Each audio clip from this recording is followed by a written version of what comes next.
And some of them, it's kind of hard because they are victims of abuse too. So our volunteers have to come in. Our volunteers that are fostering for us have to come in and they have to rehab these animals for us.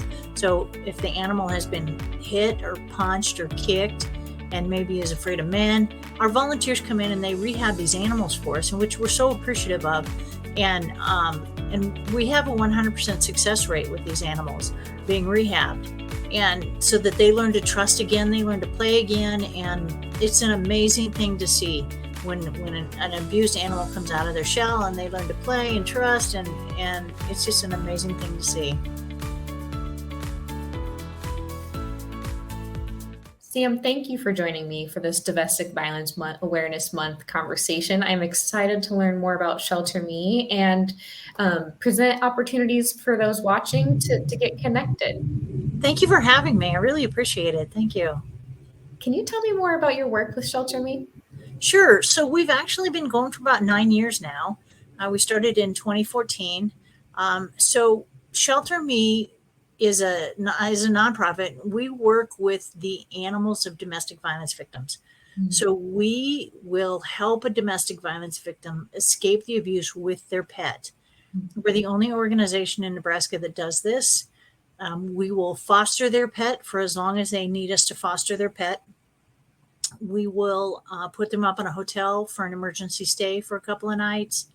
And once they get their pet in their nice, safe, healthy, happy home, we will make sure that pet stays in that home with vet care, with toys, with treats, with food.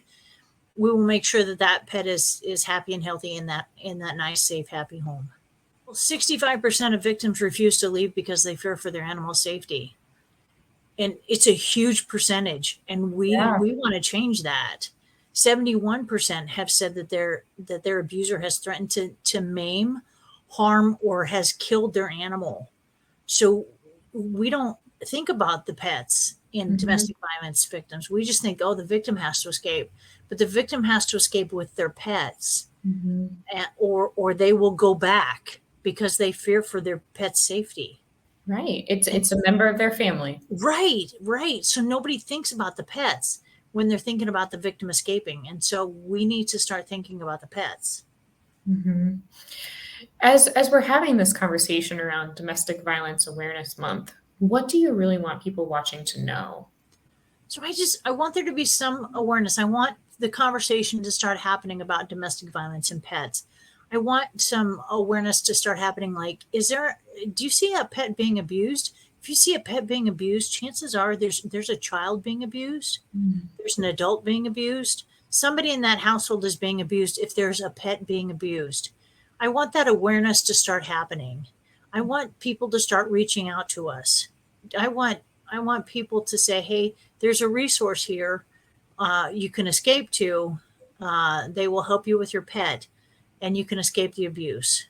I want that conversation to start happening.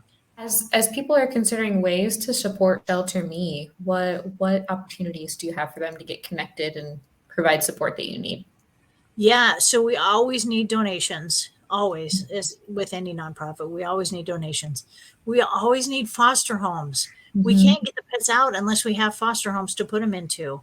We always need volunteers to help us transport those pets. Or to help us, we do visits every week with the victims and their pets. We need volunteers to help us transport those pets for those visits, so that the victim can still see their pets. We need help with that, so we always need volunteers. All the ways people get involved, from small to big, one-time commitment to ongoing commitment, right? Yeah. We have volunteers that help us with our booths. And we need that too, because we're tired. We're tired. We can't do everything. No. And we just need help. We need volunteers to come in and help us. Absolutely. We will link ways for people to get connected as a part of this video. So if you're watching, you're like, hey, I want to learn more about helping. We will link those volunteer opportunities. Thank you. That's wonderful. Can you give me an idea of what a donation to ShelterMe does? So a donation will, like a $200 donation will get 2 nights stay in a hotel room for us, for a victim to get away. And usually that is enough for them to make a safety plan, to make their next plan to get away. So that's usually enough for them to make a plan to get out of the abuse. So that's a $200 donation. A $100 donation is a bag of food and some treats, and that's a monthly donation for a pet. Yeah. So yay, we appreciate that too. $50 is a half a bag of food. That's some treats. That's some medication. That's some flea medication. That's every little dollar counts towards everything. So we're appreciative of every single dollar. And not only is it these survivors that are going through this time of change, it's these loved furry animals that are also going through this time of change, right? Yeah. And some of them, it's kind of hard because they are victims of abuse too.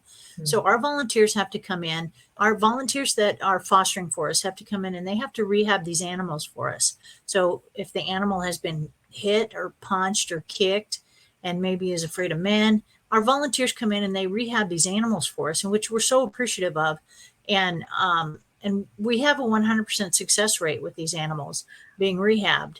And so that they learn to trust again, they learn to play again. And it's an amazing thing to see when an abused animal comes out of their shell and they learn to play and trust. And it's just an amazing thing to see. So I've been really blessed with the outpouring of support from the community for ShelterMe Nebraska since we started in 2014.